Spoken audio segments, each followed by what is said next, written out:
Welcome back, ladies and gentlemen, beautiful kings and queens and viewers across the World Wide Web. Hope everybody's having a good day. Welcome back to the channel, Tune 215. It is currently a sunny afternoon. We are expecting a high of 70 degrees today, potentially 72 degrees. We are on Broad and Wyoming Avenue. We're going to be covering the Logan neighborhood in Upper North Philadelphia. Right now we're traveling northbound down Broad Street, and I figured that I'd give you guys a little close look at the neighborhood where a recent event just happened. It happened yesterday here in Philadelphia, PA. In the Logan neighborhood, there was a vehicle with 4 people, 3 men and 1 female, and the vehicle was involved in a supposed shootout. We're passing Loudon, on Broad and Loudon. It was involved with a supposed shootout with police officers, which left 1 police officer injured, and then it left one of the gentlemen that was in the vehicle deceased. A 24-year-old young man lost his life. We're gonna drive through the neighborhood. I'm gonna show you where it happened at based on news reports. I'll go over some questions that I have, and yeah, I'll show you guys some of the Logan neighborhood. Now we're on Broad Street. On my right hand side we got the Wyoming neighborhood. On my left hand side we have what you can say is the Logan neighborhood. We're passing Rockland, Broad and Rockland. The coordinates of the Logan neighborhood are not as well defined as many other neighborhoods. You guys know, if you're familiar with the channel, you know that I usually give you the perimeter or the outline of the neighborhood before we start the tour. We're passing Ruscombe, but unfortunately this neighborhood is combined with Logan, Ogons, and Fern Rock. Now we're passing Windrum Ave. So it's kind of hard to find a defined perimeter, but I do know where that event happened based on the news reports. I saw a couple news segments about it. We're passing Lindley Ave, and now we're passing Wagner Ave. And coincidentally, yesterday I just did a tour of the Stenton neighborhood, which is a few minutes away from Logan. And surprisingly, I turned on Summersdale, right here off of Broad Street. I turned off of Summersdale and I drove right by 15th Street, the corner where the shooting happened. I literally drove by it probably, I would say 2.5, maybe 3 hours before the actual event happened. And I do recall later that evening, yesterday, I was headed to the Olney section of Philly, 5th and Champlain, and I saw 3 helicopters.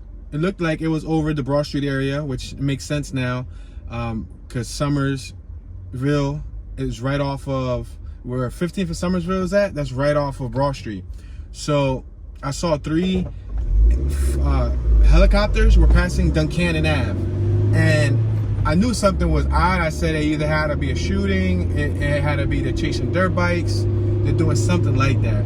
And come to find out, later in the evening, it was a police involved shooting which left a young guy deceased.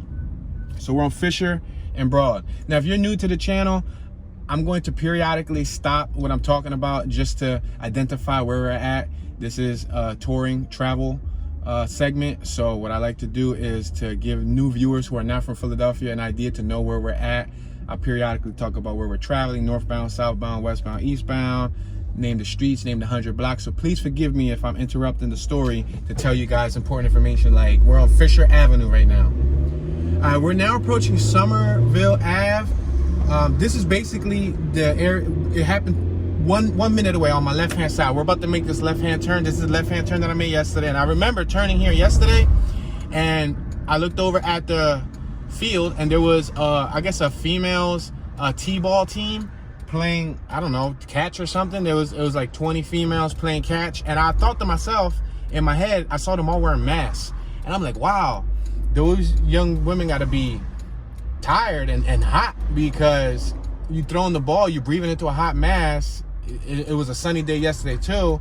I'm telling myself, man, they got to be like sweating. Like, damn, it would suck to play t-ball with masks on, you know? They're outdoors. Like, why don't they just pull the mask off? But I didn't know that this was gonna happen literally 2-3 hours later from when I drove by here. So we have the Central Lancers field next to us, this football field, and this is the block where it happened on, ladies and gentlemen. We're now passing Carlisle, and I'm gonna slow down here. I'm gonna slow down. I'm gonna allow the vehicles behind me to go by. Now, I don't know who was standing where. I don't know the true details to the story. All I'm going is based off of stuff that was provided by the news outlets and the police commissioner and a representative for the family. Now, on the news report right here on my right-hand side, right here on 15th and Summersville, I'm going to park right here where I saw their vehicle parked at. Their vehicle is parked right here. So I'm going to paint the picture to you. It was 4 young people supposedly coming from Franklin Mills Mall. They were shopping and they were in a Hyundai Sonata and they got pulled over right here. A police officer and his partner pulled them over, and I guess they noticed that there was more than one person in the vehicle, so they called for backup. We're gonna keep this moving. We'll just go around the block and then we'll still talk about it. This is where it happened at though. So I guess he noticed there was more than one person in the vehicle, so he called for backup. And then they supposedly went, they talked to the people behind the wheel, whatever. We're gonna make this left on Sydenham. And they found out that 2 of them attendees in the vehicle, 2 of the people that were in the vehicle had warrants, had an outstanding warrant. So on the first news report that I saw, it said something about, which I thought was quite strange.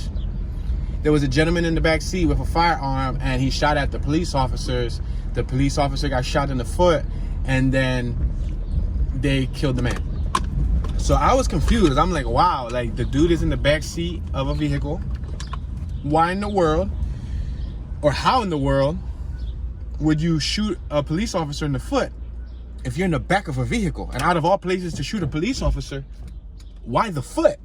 Like, that doesn't make sense. Like, if you're shooting to kill, you're not gonna shoot at the foot, right? So that automatically, we're gonna make this right-hand turn on the 5200 block of Sydenham. That automatically didn't add up to me. I was kind of confused. I had more questions. It gave me a yearning for more questions than I had answers. So I'm like, okay, that's all right, that's fishy, right? So, and then upon watching several other segments, they basically ran with the same narrative. The narrative was a young man had a firearm, pulled out the firearm on the police officers, and they had some type of wild west shootout. And then I learned that the gentleman was shot by 5 officers. Remember I said that he called backup? We're gonna cross over to the 5100 block of Sydenham. We're traveling southbound. Remember I said that he called backup, the police officer? So another police cruiser arrives, and not only does another police cruiser arrive with 2 people, but a whole nother police cruiser. So a number 3 police cruiser arrives. Okay. Thank you, sir. So another 3, somebody was just talking to me that was driving by, so that's why I said thank you, sir. So a number 3 police cruiser pulls up, and supposedly from what the commissioner says is they're unsure if it was 1 person in that 3rd cruiser or if it was 2. They're unsure, quote unquote, right?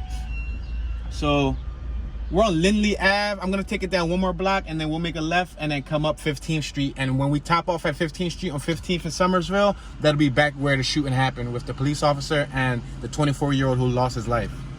So I'm gonna roll up this window a little bit so that you guys can hear me. So then I learned that he was shot, this young 24-year-old was shot by not 1 police officer, not 2 police officers, 5 police officers discharged their weapons and shooting this young man, right? Okay, so we hear about that. That tends to be like a common thing here in America, sadly enough to say. It's very heartbreaking, discomforting, especially me, you know, being a young minority myself. And I looked at the picture today. They released a picture of what this gentleman looked like. He looked like I could be related to him. You know what I mean? Like, he looks like a young person just like me. I can fit in the stereotypical, you know, demographic of how they would, you know, prejudge the people they pull over, right? So then after hearing a new news report today provided by Fox, one of the family members of the person who passed away she wanted to speak up on his behalf. The family is heartbroken. They're upset. They want people to know more information. So the way that they were painting it is, yesterday was that he was shot in the torso, but they didn't say where in the torso, right? The torso is your waist to your shoulders. That's considered your torso, right? We're on Ruscombe, 15th and Ruscombe. I'm gonna make this left-hand turn on 15th Street, the 5000 block of North 15th Street. We have, I believe, an Amtrak or Regional Rail on my right-hand side. That looks like an apartment complex on my right-hand side, and we got some residential homes on my left. This is a two-way street. So when the female representative spoke today, it was, I believe, his aunt. His aunt spoke today. The one who passed away, it was his aunt. We're crossing over to the 5000 block of 15th Street. Now we're approaching Olney Ave, 1400 block to my right, 1500 block to my left. The aunt spoke on his behalf. They were obviously very heartbroken, which is understandable. I can completely sympathize with them. My condolences go out to the family for losing their loved one. Any loss is not an easy loss, especially when he's that young. But what they brought on the table was his torso shots were not in the front. His torso shots were all back shots. Now, again, I don't have no facts here. I'm just relaying the information that I've learned from news reports, from news segments, etc., etc. Obviously, as the week unfolds, more and more details will come out. This is day 2. This literally just happened yesterday. Considering that this is breaking news, I will be moving a tour that was originally supposed to happen tonight, which would be the East Oak Lane neighborhood. I'm going to push it forward, and being that this is relative to, this week's subject matter, I'm going to prioritize this video so it airs the day after the actual incident happens. And you guys know that I usually shoot these tours a week in advance. I don't, shoot them the day of. I shoot them a week in advance, just so I'm always ahead of time. But, so what she was saying, in a very heartbroken manner, we're passing Duncannon. She was saying that the shots were in the back. They were behind him, and that he was trying to run. I guess the people in the vehicle, which obviously there's 3 more witnesses that know what happened. The people in the vehicle were saying that, I guess between it was 3 gentlemen and 1 female. So I guess between the other 2 guys and the girl, they were saying that he was trying to run, and the police, they discharged while he was running away. And then after, they found the gun. Now, if that's the case, that's going to cause quite a bit of controversy and conflict. We're on 15th and Fisher. Right off of the back, even if you look at it like he was trying to run, right? If he was trying to run, why in the world would he shoot an officer in the foot? That don't even add up to me. Obviously, they're going to check the ballistics. They're going to check, they're going to have the specialists come in, check everything, make sure, like the investigators that make sure the story adds up. They're going to come in and they're going to make sure everything is up to par from both ends. They're interviewing people and whatever, blah, blah, blah. So I find it quite confusing on why this young man would shoot an officer in the foot. And like, if they did have to use strong force, why didn't they shoot him in the legs? Why didn't they taser him? Forget shooting. Why didn't they taser this young man? Right here in front of us is where this has happened. We're on 15th and Somerville Ave. This young man, 24 years old, passed away right here yesterday, guys. I don't know exactly where. I don't know where his body, was at when it all happened, but I know his vehicle's right there next to that pole. That's what the news reports show, and I'm very familiar with this little area right here. Witnesses from the neighborhood said that they heard multiple shots. They heard pop, pop, pop, space, pop, pop, space, pop, pop, pop. This is coming from witness reports. If you watch the news segment, you will see the reports. It's sad because, and then they said obviously the gun was an illegal gun, but even if it was an illegal gun doesn't justify gunning a man down. If it was an illegal gun, like I said, you could have tasered him. You know, you could have shot him in the leg. But then again, if a person's running, I don't know how lawful is that, shooting someone in the leg. Let's make this left again on the 1500 block of Somerville. This is the corner where it happened. There's some glass on the floor. I don't know if that glass had anything to do with that shooting incident, but this is the block. Let me move out the way because the car popped up behind me in a heartbeat. So we're gonna pass Sydenham. We already went down Sydenham. I'm gonna go down the next block. I'm just gonna let all these vehicles go by me. But yeah, that just led to even more questions, because eventually we will find out if he was shot in the back. And if that's the case and he was shot in the back, that may potentially cause an uproar amongst community members. Let's make this left-hand turn on 16th Street. Yeah, that may potentially cause an uproar among community members, because, you know, in my opinion, my personal opinion, I don't condone violence. However, I think if a gentleman was going to use a firearm against a police officer, I believe the last place they're going to be shooting at is a foot. Now, I wasn't there, but they did say that the officer that got shot in the foot was, you know, rushed off to the emergency room by his partner, right? And that he's, you know, maintaining. Obviously, he's maintaining because he was only shot in the foot. But, like, he didn't get shot in the arm. He didn't get shot in the leg. He didn't get shot. The most awkward place, the foot. Now, I don't know if it was the heel. I don't know if it was the side of the foot. I don't know if it was the front of the foot. I don't know if it was from top down, if it was from an angle. You know what I mean? I don't know. I was not there. But I'm only here playing the middleman. We're on 16th and Fisher. Now, what that could possibly do is that can possibly cause another, what happened 6 to 9 months ago situation. If, you know, it comes out that the story was being covered up. Now, make note that about a week and a half ago, 2 weeks ago, I did just see a segment where a female was in her, I guess, her 50s or whatever, and her house was on fire. Her boyfriend was threatening to kill her and everybody in the house, including her mom, which was in her 70s or 80s, and he was going to blow up the house. So he turned on the gas stove. We're driving up 16th and Duncannon. He turned on the gas stove, and he basically set the house on fire. She was able to escape when the fire ambulance, and no, it was the police first with the first responder. She was able to escape when the police came. The police were at the doorstep, and she said, please, help. Can you please go in there? My mom's in there. She's a senior citizen. I think she was like 80 years old. She's upstairs, and I don't want her to, you know, to like pass away, which is understandable. So the officer tells her, no, ma'am, I'm sorry that we can't go in there, and they don't go in there to get her. So what does the woman do? What any daughter would do if they knew that. We're going to make this right on Lindley, on 16th and Lindley.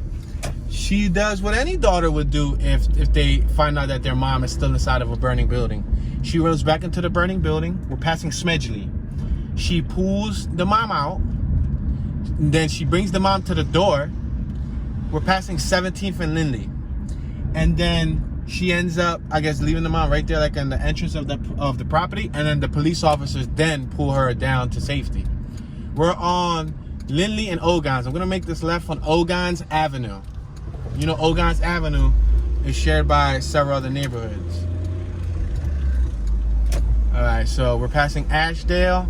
We're going to make this left on Belfield Avenue. We got a Sunoco on my right-hand side. We got a school on my left-hand side. I'm going to turn right here on Belfield Avenue. Yeah, so now the first news report, the reason why I'm bringing that story up is because the first news report on that situation, the narrative was painted, these two heroic officers saved this woman's life. They ran into a burning building. They pulled her out and they brought her to safety. You know, basically we should commend these gentlemen. Now, if they did do that, I applaud you. I applaud you. You know what I mean? That's a courageous thing to do. However, the daughter was furiated at that news story.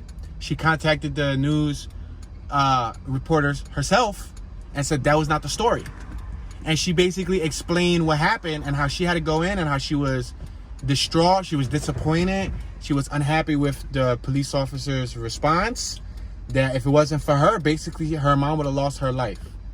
Now, her boyfriend, the one that I guess was threatening to kill her and set the fire, he passed away. He perished. So, you know, that kind of sucks. All right, we can't turn left on Belfield, but we're going to continue traveling down this block, and then we'll make the next left and come up. Yeah, so, you know, he ended up perishing. But the point is, we're going to make this left on 17th Street. The officers, the first responders, somehow, some way managed to build a story that worked in their favor. Now, weighing the options here, when it comes to what just happened here, it was 5-6 different authoritative words against 3, you know, citizens who at the time looked like they were in the wrong. Let's make this left on Rockland. We're gonna cut on Rockland, but then Rockland runs to my right, but it runs straight to 17th, so that's why I said Rockland. We got Rita's Water Ice right there. Actually, Rockland cuts to Wagner, but then it cuts to 16th Street. But right here on my left, Belfield turns into 17th, so we're gonna turn into 17th. Yeah, so with that being said, I'm not trying to say nothing, but what I hope didn't happen here is the same thing that happened with that young lady and her mother, where they painted a different picture. I hope that they didn't paint a different picture in this scenario, in this story. It doesn't appear like there's any cameras out there. Maybe we should pass by there again in a little bit. They're only going to go based off of the officer's word. We're on 17th and Ruscombe. They're going to go based off of the officer's word and then based on the defendant's word. So I guess that's going to be the people who were in the car with them, which right now they're going to look like they were in the wrong because another one of them had a warrant. I don't know if he was the one with the warrant either. I don't know. I think he was the one with, there was 2 people with the outstanding warrant. I don't know if he was one of the ones with the outstanding warrant or if it was one of his other counterparties and he just had the firearm and he just wanted to get away. Because, you know, even with a firearm, you can do an automatic 5 years and then a year per bullet. So, you know, that's probably why he ran. You know, people wonder, well, why did he run? Make this left. I mean, I said make this left. We're gonna make this right, but I saw on my left-hand side a virtual learning center. That was my mind playing dyslexic again. But you know, because if you have a firearm on you, you get caught with a firearm, you get an automatic 5 years. So that I kind of understand the running part. We're on Smedgley and Fisher's Lane. I kind of understand the running part, but I just can't understand the shooting in the foot part. If there's back shots on this young man, there's a lot of explanation to do. You cannot beat an autopsy. Maybe you could. I don't want to speak too soon. If somebody in the world knows that they've, you know, faked the funk on an autopsy, that sucks. But in this case, if there's no front entrances, that does say that the gentleman was running. And if the gentleman was running, you guys could have tackled him down. You guys could, you know, it's 5 of y'all. Like I said, y'all come equipped with like little stun guns.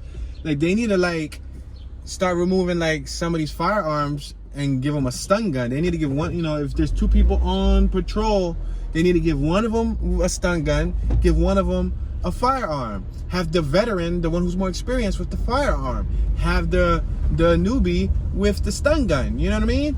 And there should be some type, I don't know how their training goes, so I can't speak like if I know what I'm talking about. I'm speaking from example, you know, not example, but I'm making an assumption, right?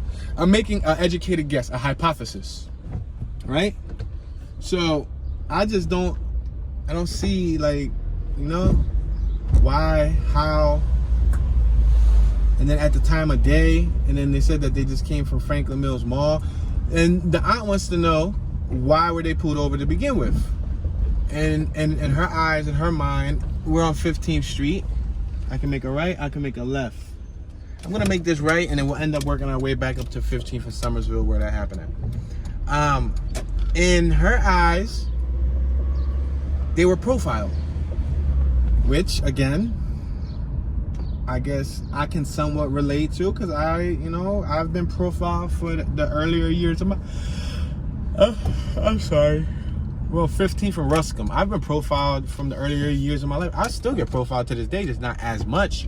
But I remember in my younger years from being age 16 to age like mid-20s. I was getting pulled over for the fun of it. Like, they were pulling me over if they expected something to be wrong, if they expected me not to have insurance, registration, license, or something like that. You know what I mean? I'm gonna keep on going straight. I'm gonna take this to Ogans just so y'all can see some of the zigzag blocks.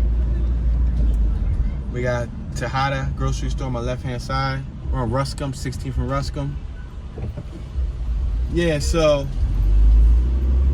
I can sympathize in that extent because, like I said, being a brown-skinned young fellow myself, we're passing Smedley, Ruscombe and Smedley. I know how it is. I know how it is in Philly, you know? There was questionings. The news reporters were questioning. We're on 17th and Ruscombe. The news reporters were traveling westbound. Behind me is eastbound. On my left is southbound. On my right is northbound.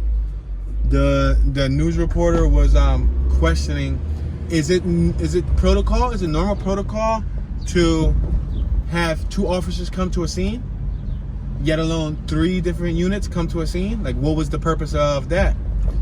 And the lieutenant or the chief, whoever was in charge who was the representative for the department at the time, we got Belfield Ave and Ogans Ave. We're gonna make this right on Ogans once again.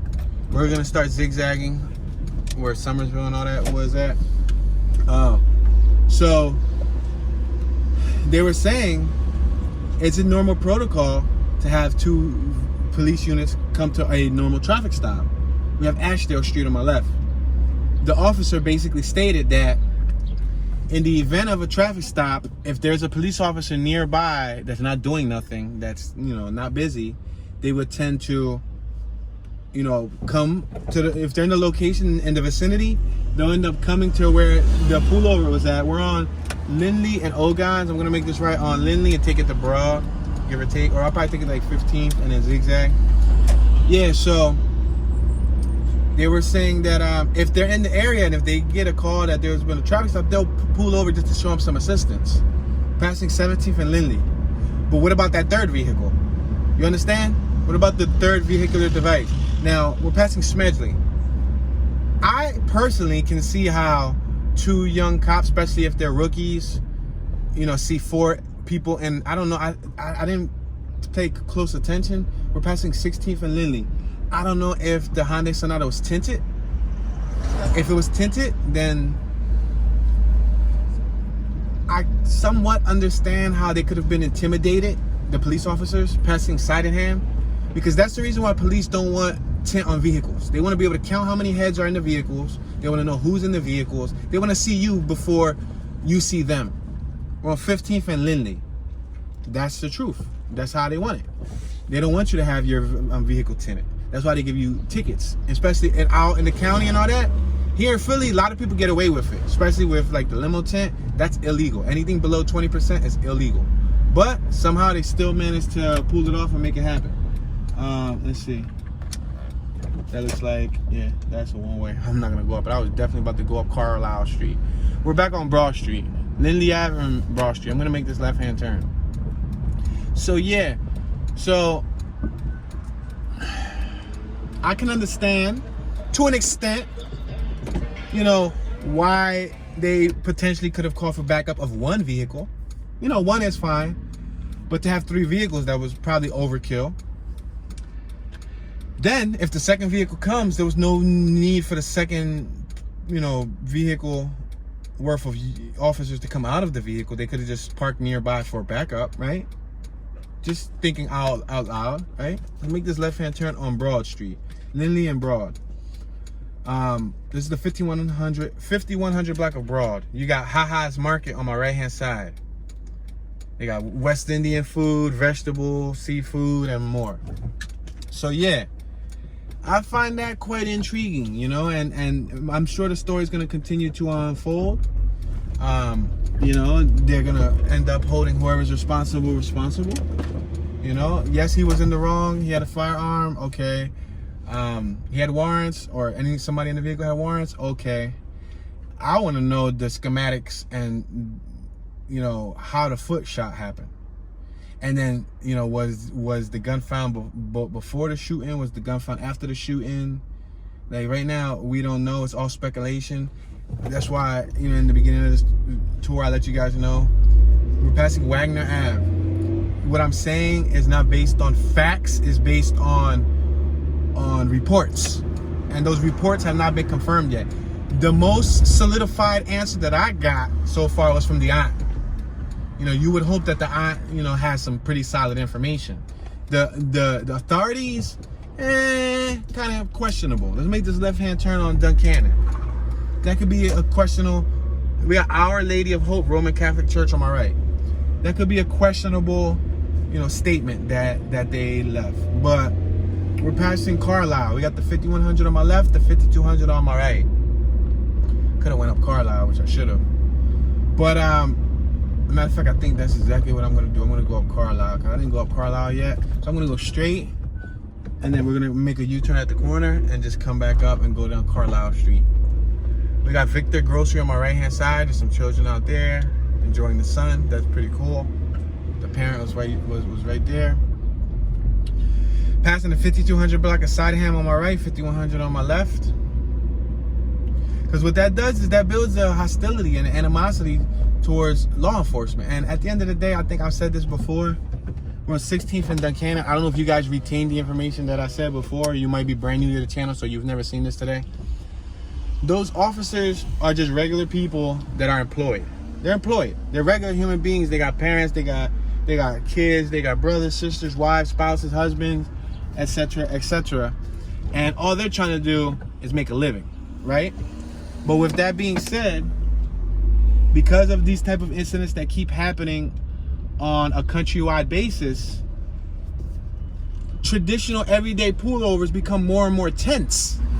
They become more tense situations because, especially if you're a young person and you're on social media, I can imagine the 24-year-old young guys aware of all the world events that's been happening related around traffic stops. We're passing Sydenham. That it can be quite of a tense situation, you know what I mean? When you get pulled over. When I get pulled over, like I said, I've been pulled over so many times. I've been pulled over in my lifetime, probably over 20 times, and I've became so accustomed to getting pulled over. We're on 15th and Duncannon. As soon as the lights get flicked on behind me, I whip out my license, registration, and insurance. I have it on hand. So in the event, if I do get pulled over, I have it in my hand. And when they walk to the window, I'm holding my information out like, here you go, officer, license, registration, and insurance. That blows their mind away. Let's make this left-hand turn on the 5200 block of Carlisle. Because when they come to the vehicle, the first thing they expect you to do is fold. They expect you to get nervous. They expect you to like not have the correct paperwork. They expect to come to you and ask you license, registration, and insurance, and you go, and you stumble through the paperwork. No.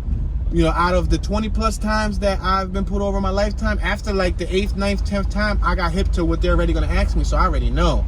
And sometimes that speeds up. I'm snapping my fingers.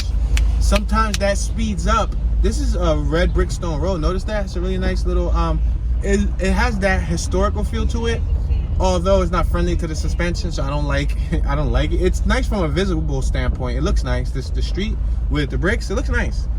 But it's not too healthy on vehicles. But yeah, so it's tough. It's tough because I can tell you from my experience, I've been fortunate enough to record I think 2 or 3 of my traffic stops during times I got pulled over while I happen to have a camera in my hand. Nowadays, that's what I do. I whip out a camera in hand. The second that I get pulled over, I flip my camera, I put it on the dashboard, I put it on my window mount, I flip it on selfie, and I press record. And as they walk to the window, now I want to document the conversation. I want to document the interaction. Because right now, the only witness we have on our side as being young gentlemen that fit into the urban demographic, background, like we look like hoodlums, but some of us that look like hoodlums can actually hold college degrees and be working full 9-to-5s and have families and have kids and be running very successful businesses. But just based off of maybe we have a couple tattoos, we have maybe braids, or we have a beard, or we look dangerous per se from what they learn in the police academy, they automatically profile us and treat us differently. So I know from the times that I've been pulled over, I know one time I got a little tense when I got pulled over. It's on my page. I got pulled over by the I did a tour in Kobe's neighborhood. We're passing the 5200 block of Sydenham. You know, Kobe, when Kobe Bryant passed away, rest in peace, Mr. Kobe. I'm gonna make this right on Sydenham. When he passed away, whatchamacallit, you know, I was doing tours still. I've been doing these tours for 3.5 years or so, and to document the neighborhood and the layout of the city for future generations to come, and including my own children and or grandchildren whenever I do have children, so they can know the neighborhood and the city that I grew up in, all the corners. You know what I mean? I want them to know what Philly was like in its pure form, based on my age and my generation. I know people would say, Tune, this isn't what Philly really like. It was different 50 years ago. But, you know, I'm an 88 baby, so, you know, like, I want them to know what their pop grew up in. But anyway, I ain't got kids yet, so when I was doing that tour, I happened to get pulled over in, I forgot the name of the township. It was his township. A lot of people say Kobe's from Philly, but he's not really from Philly. Like, he's not from any of the Philadelphia neighborhoods. He's from, like, the outskirts. He's from, like, the township that's nearby Philly. He's minutes away from Philly, but for some reason, he always got Philly bragging rights. I'm not saying that he bragged and said that he was from Philly, but people always said, yeah, he's from Philly. He's from Philly. But I, to be honest, I didn't know that he was from Philly till like a day. I mean, not a day, till like a year before he passed. We're right here on 15th and Somersville. This is where it happened at. So now we're facing the opposite way. I just want to show you guys the opposite way so you guys can get an idea. Let's cross over Broad Street. You guys want to cross over? Well, that side may potentially be Wyoming. That's where the conflict comes into play. What I'll do is I'll go around this little girls' high school here, and I'll come around Olney, and I'll come back in Ogans, and we'll do some of the side blocks on Ogans. But we're passing Carlisle. But I know when I got pulled over in Kobe's Township, which is make note, a more, let's make this left-hand turn on Broad Street. We got Einstein Medical Center on my right-hand side, Clarkson Park. Kobe's neighborhood is a more prominent neighborhood. If you guys don't know, I don't know. I'm not a basketball fan, nor do I care about basketball, but I did slightly research this and learn about. Kobe's pop played for the Sixers, and his uncle also played for the NBA. So if you take that into consideration, it makes sense why this young man, may he rest his soul, may his soul be rest, you know what I mean, however you say that. But it makes sense why he was in the NBA and why he was that successful, because he probably had a really good upbringing. And if you look at the neighborhood was a prominent neighborhood. They had big homes, huge lawns. It wasn't a traditional Philadelphia hood. So Kobe grew up in a good background, right? We had went by I went by, I say we, but me and the viewers, we drove by the school. Well, I drove by the school. There you go, me speaking in plural, passing Albert Einstein Drive. I drove by his school and I drove through his neighborhood, right? And in the tour, I got pulled over by the county police. Now, like I said, normally when I get pulled over, I can care less, you know? But I do know how police from the county, well, I don't know. I can't judge them all, you know? But I know from what I viewed and from what media has portrayed and from what, you know, I've witnessed via, you know, social networking and or, you know, news coverage and whatnot, those interactions can be quite tense. So with that being said, when I got pulled over by those officers, I did have my information in hand. However, I was kind of, you know, cautious. I didn't want to move too fast. I didn't want to make no moves. Because why? Because on my right hand side, we got the Olney Transportation Center. We're passing Olney Ave. So technically, we just left the Logan area. Some people will beg to differ, say on my left is Logan. Some people will say, like, that's why I said this little neighborhood right here, Logan, Ogans, and Fern Rock are all like smushed together. On the map, the outline covers them all. This person just cut right in front of me. I don't know why, but I'm just gonna come back down and then we'll make a right on Olney. Yeah, because this is like the Ogans neighborhood, but some people say, true, you're not in the Ogans, you're in the West Oak Lane, and it all depends, you know. Like, some of the people that argue it out have never really paid attention and looked at a map to, like, you know, take it into detail. I just like to go off of maps, because if I go based off of my assumptions, then I could potentially be in a different neighborhood. At least a map gives me some type of, you know, it's like statistics. You know, you're gonna go off of your, I don't like sports, but you're gonna go off of your favorite sports player statistic, right? So that's the scenario here. So I'll be trying to do these tours off of the map, which is the closest thing that I can get to some type of factual information. Although some of the maps do be, you know, slightly off. So at least if I show you guys a tip of the neighborhood or a portion of the neighborhood, then I feel content. You know, I'm just planting the seed so you guys have it in your mind what this area of Philadelphia looks like. We're passing Chew Ave. We did tours of this neighborhood on my right before. I did this neighborhood. I've even did Logan before 2-3 years ago. I did a silent though, my silent tour playlist. But yeah, so we're gonna make this right here on Olney Avenue. We got the Philadelphia Pretzel Factory on my right. Now we're on Olney Ave, the 1400 block. So yeah, when I got pulled over and I happened to catch that on camera, you can kind of hear the tension in my voice. You can hear the tension. You can see the tension. Like, you know, I was kind of tense, but you know, the officers, a lot of the time, I know if you respond to them respectfully, we're passing 15th and Olney. If you respond to them, look, there's a traffic stop right here. There's a police officer right here. I'm going to pull over right here because I don't know how this is going to turn out. Look at, I'm going to pull over right here. I got the camera rolling. Look at this, 2 officers. I'm going to pull over right here.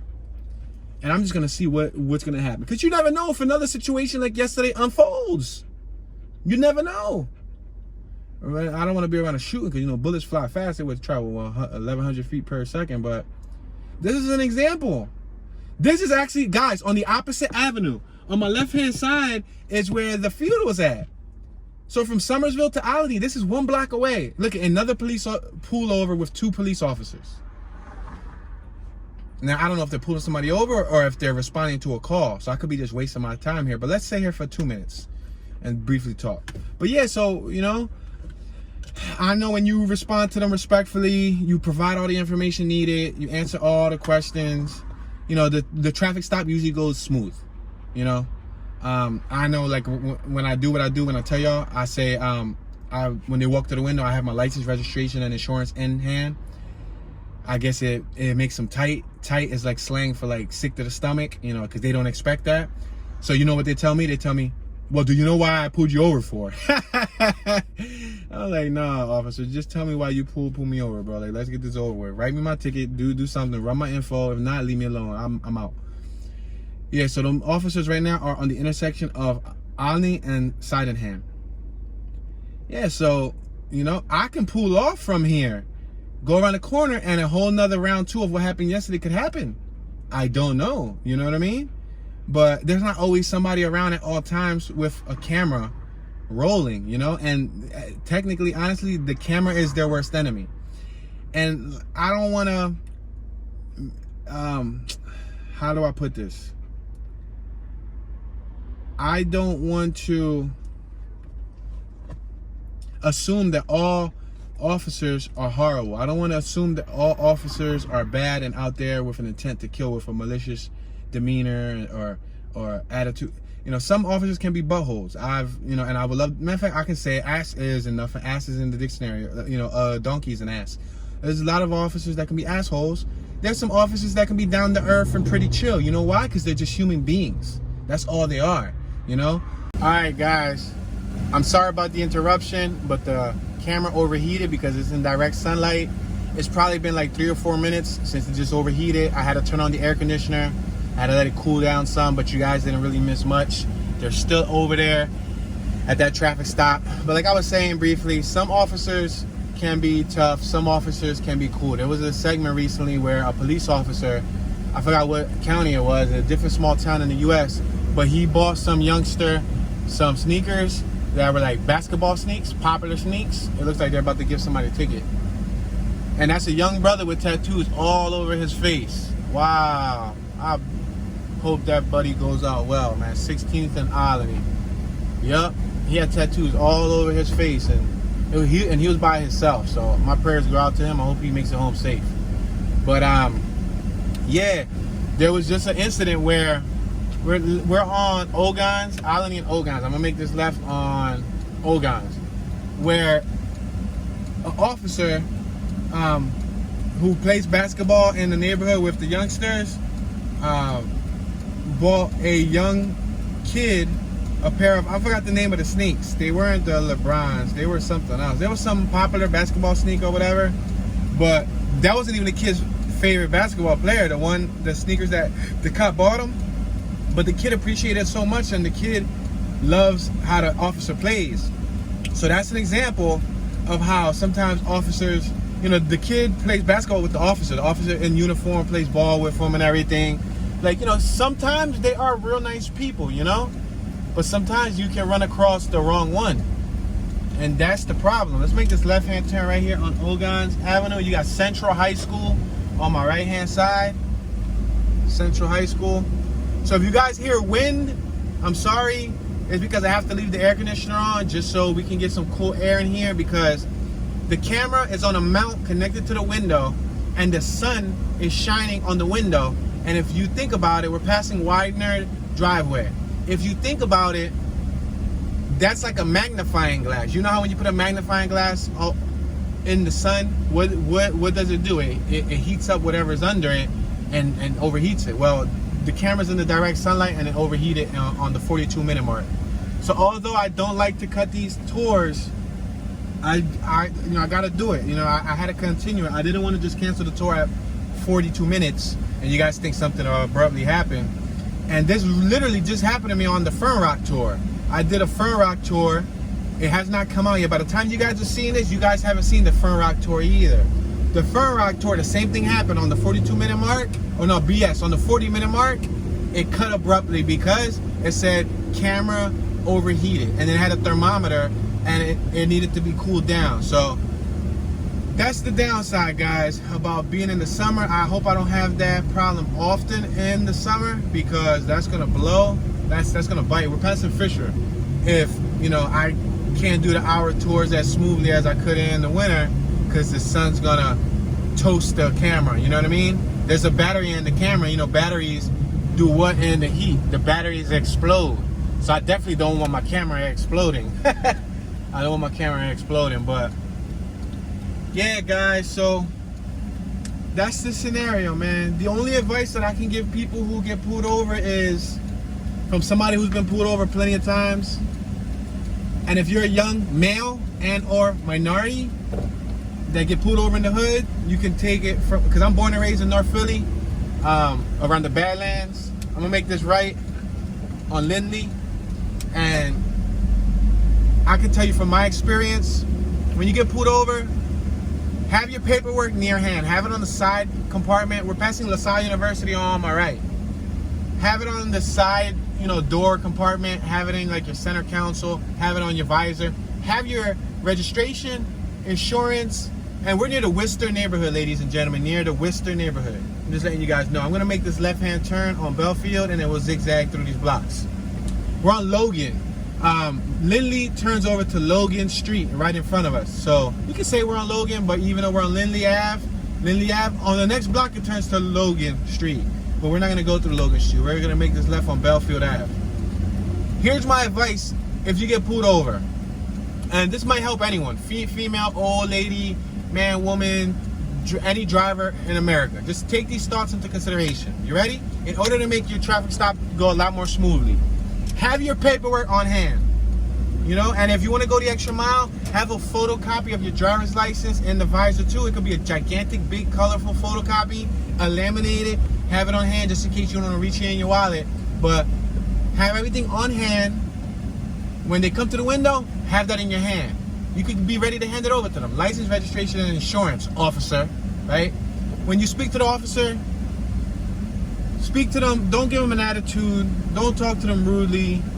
You know, even if they're giving you an attitude, even if they're giving you back talk. Let me lower this air conditioner. I feel like I gotta scream. I'm gonna make this right up Gratz, and then we're gonna wrap around the block on my left.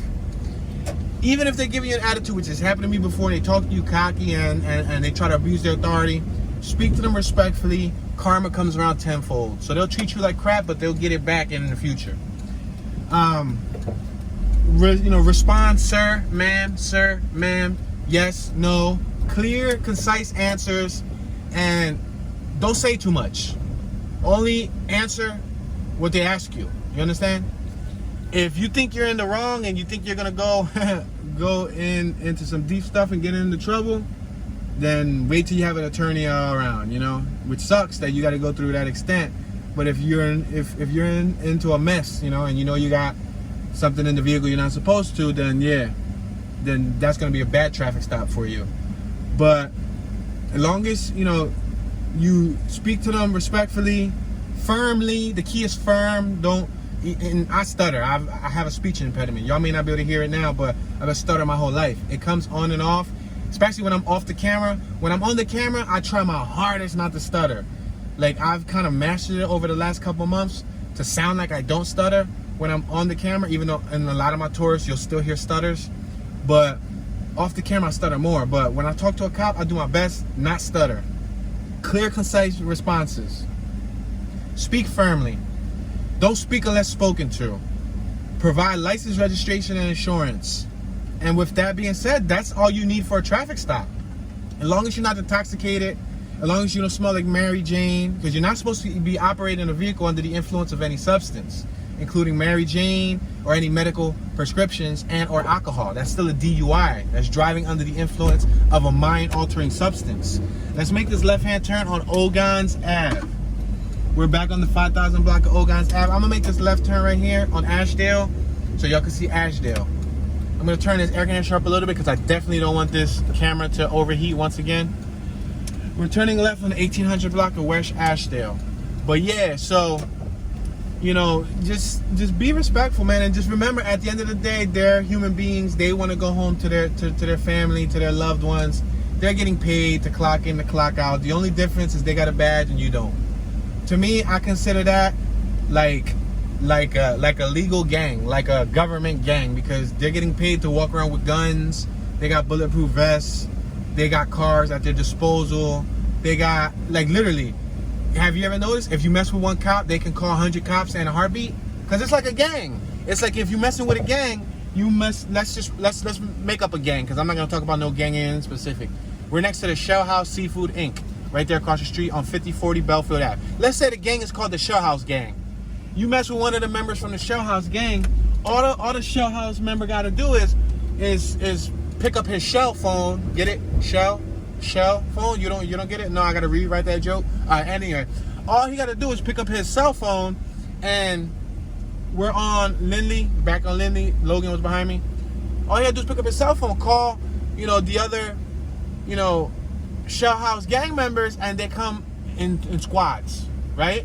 So to me, that's what, like, the police officers are, you know. And you know how they wear colors? You know, police officers got different colors.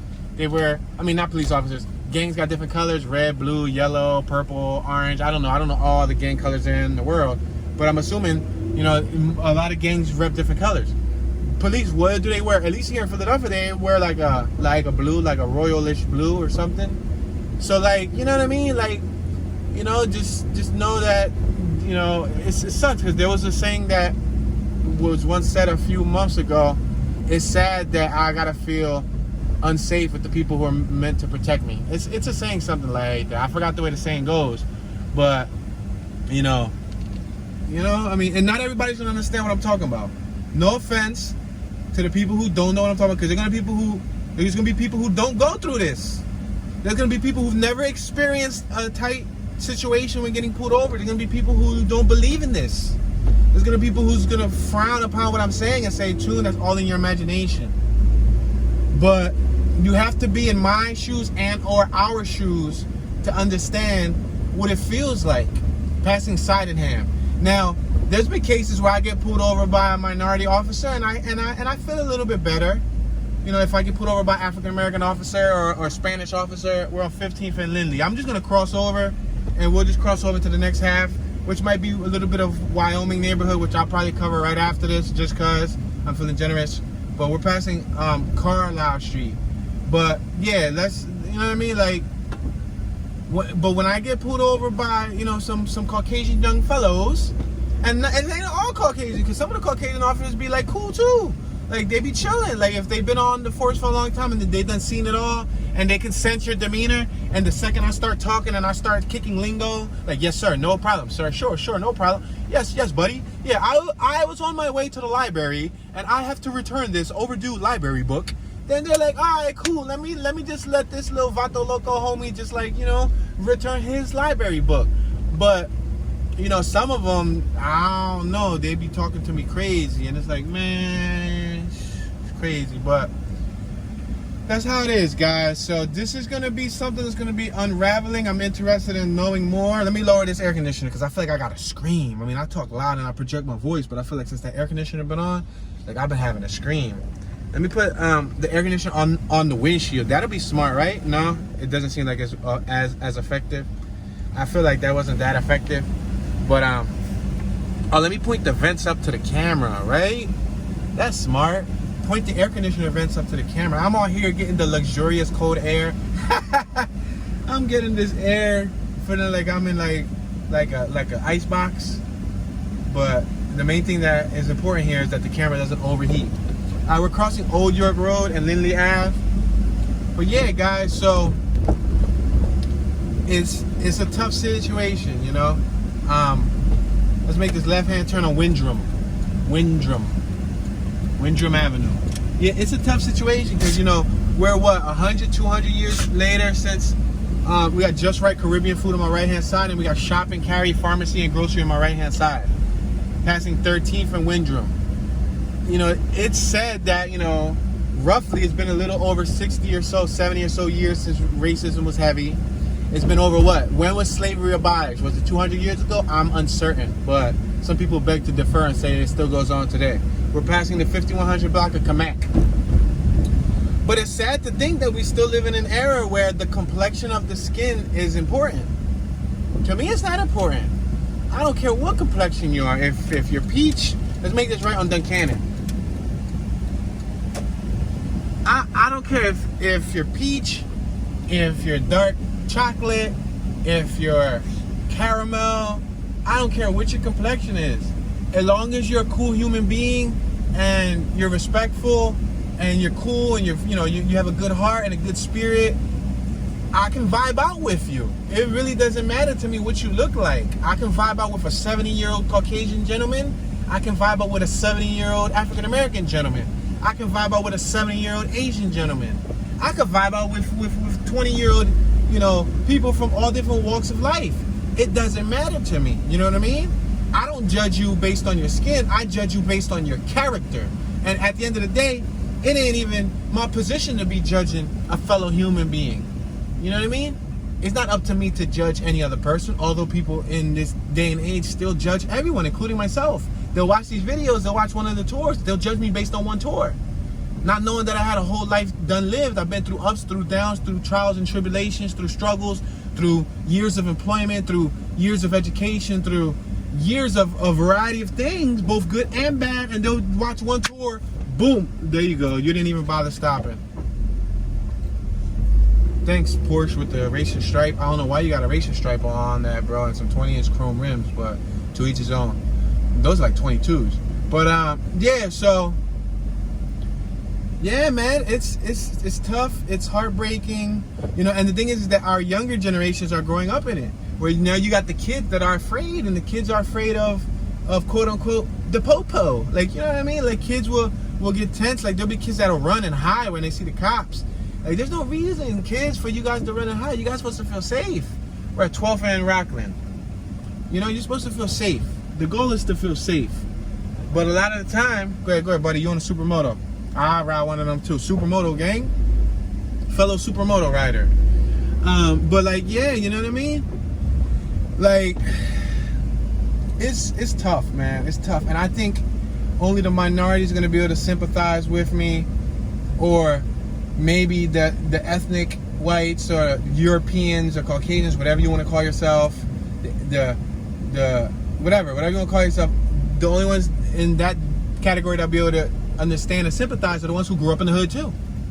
Because the ones who grew up in beautiful, rural, suburban neighborhoods, high class, prominent neighborhoods, they wouldn't understand. They wouldn't, you know, have experience. You know, no offense, but you can't take this into offense because I got porcelain pale skin on my hands too, like albino color skin.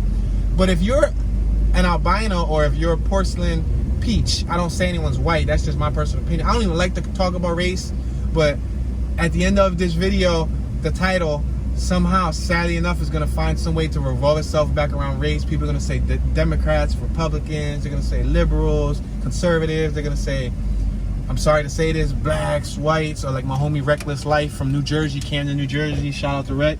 We're making this right on Wyoming Ave. He likes to say Asiatics and Europeans, you know, depending on, you know, to me, it's human versus human, because that's what it is. We're all humans. We're on the same planet Earth. We breathe the same air. We're passing Kamak in Wyoming.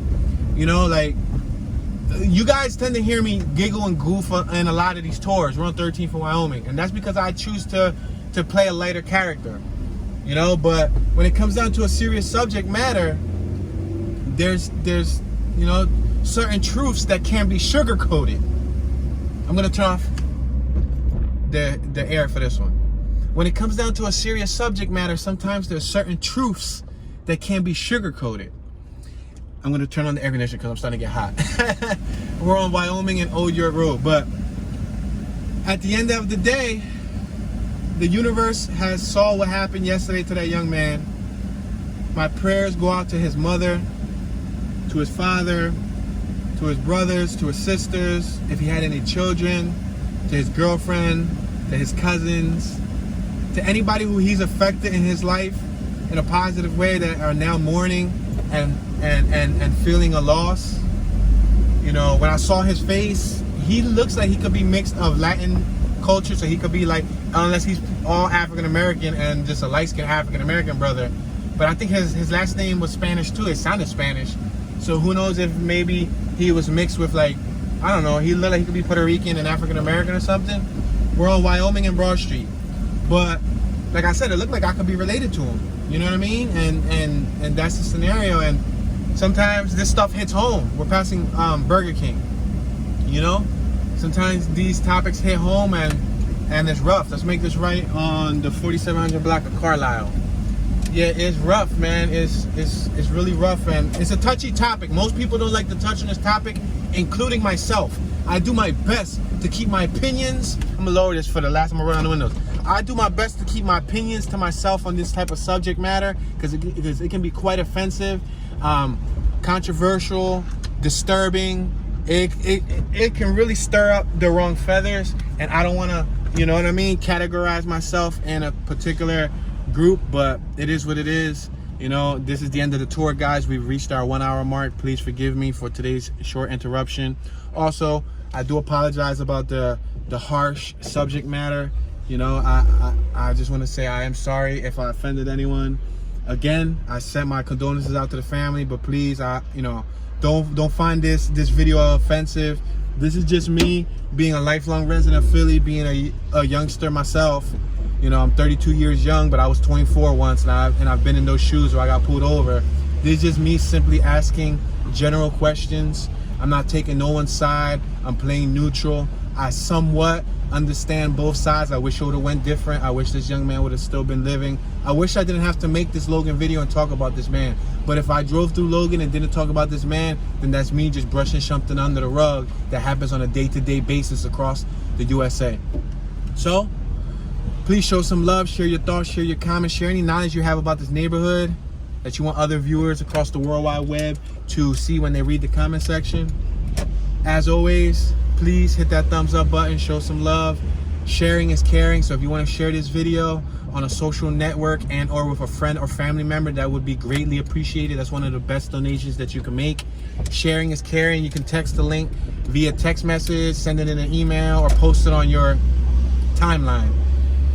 This is your homeboy Tune, Mr. Tune Dollars, Tune 215, Tune Ski, Bad Tune, Tune 1, Tuneism, Tuner, Super Tune, Toonie Califragilistic Expialidocious, Mr. Tune the Cornball, and the corny guy Tune is tuning out.